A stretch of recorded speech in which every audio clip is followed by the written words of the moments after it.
Kalau kita lihat banyak anak cucu baginda Rasul di Indonesia, kita nggak kaget. Kenapa? Karena Nabi pernah berkata dalam hadis tadi, ana rajulun yamani, saya ini orang Yaman. Kalau mau meyakini habaib dzurriyyah Nabi, tafadhol. Silahkan, karena saya hanya menyampaikan keyakinan saya bahwa saya berhenti. Kenapa ada orang seperti Mahesa yang ngebela mati-matian sekarang berhenti? Bagi saya, untuk sosok Mahesa ini penting nggak penting? Ya pentingnya karena dia adalah cerminan muhibbin yang masih sedikit menyisakan akal sehat. Dan nggak pentingnya karena selama ini Mahesa ini masih terus bertahan, mempercayai, meyakini Habib-Habib Ba'alawi itu ya tanpa dasar. Padahal dasar-dasar yang disampaikan oleh Kiai Imad terkait Habib Ba'alawi itu dari sisi kajian ilmiah sudah lama.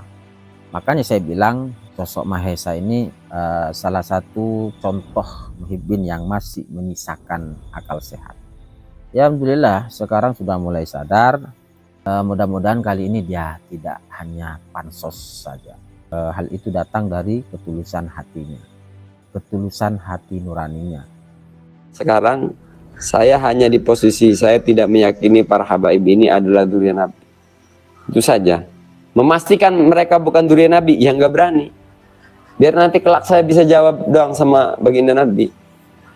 Kalau ditanya, kenapa kamu? Ya Rasulullah,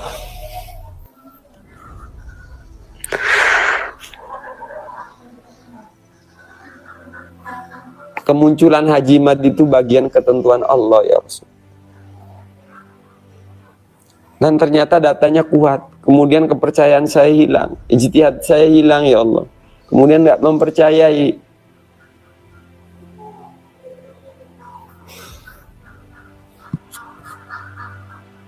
Ini lebih dari soal ilmiah.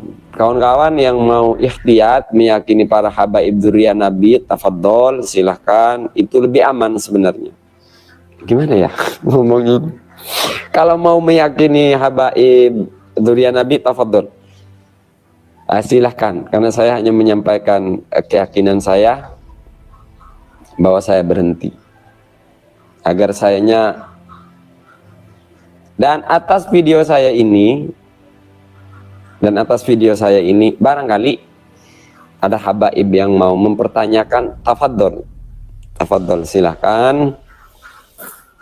Kayak kemarin itu ya ada salah seorang habib mau nemuin saya, tapi lalu kemudian itu selesai di telepon karena hanya miskomunikasi. Dan terkait ini pun saya bertanggung jawab atas apa yang saya sampaikan. Iya. Jangan selalu menyalahkan ikhwan Rasulillah. Kalau dari sisi habaib kan meyakini mereka adalah dzurriyyah Nabi. Kalau kalian sibuk membanggakan dzurriyyah kalian, nasab kalian, maka kami pun layak bangga dengan ikhwan. Kami ini ikhwan. Kalau kalian selama kalian sibuk membanggakan, mohon maaf para habaib. Kami bukan orang seperti itu juga gitu. Kami, artinya ketika ada respon dari orang-orang seperti saya, ya tolong introspeksi diri juga gitu. Kenapa ada orang seperti Mahesa yang ngebela mati-matian sekarang berhenti? Ya karena mungkin lelah melihat keegoisan. Ini saya nggak ngebut oknum ini, karena banyak ini di lapangan yang selalu sibuk membanggakan nasab dengan narasi ya dan setel yang terkesan merendahkan gitu. Kemarin saya dihubungi salah seorang kiai masih wilayah Jawa yang ternyata dibully oleh para habaib karena kiai tersebut menikahi seorang syarifah. Jadi habaib pengen dihormati tapi tidak mau menghormati. Ada kiai nikahin syarifah dibully. Nah, saya nggak kenal sebelumnya sama kiai di Jawa ini. Tapi akhirnya kami merasa terhinakan gitu, sebagai umat Rasulullah. Sementara itu kan persoalan mazhab. khilafiyah antar mazhab, dan itu pun disampaikan oleh Habibana Rizik Syihab. Kalau ada yang menikahkan putrinya dengan akhwat, ia hormati. Jadi kearoganan ini terlihat sangat jelas sekali. Saya nangis mendengar kabar salah seorang kiai dibully hanya karena menikahi seorang syarifah. Ya anggaplah ini menurut keyakinan mereka dzuriyah. Ya kan ini persoalan madhab, khilafiyah madhab. Kenapa sampai seperti itu gitu?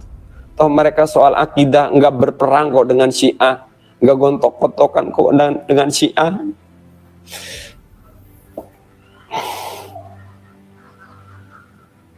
Miris, ada kiai dibully oleh para habaib karena menikahi seorang syarifah. Kenapa para habaib enggak gontok-gontokan dengan Syiah, enggak masif perjuangannya melawan Syiah?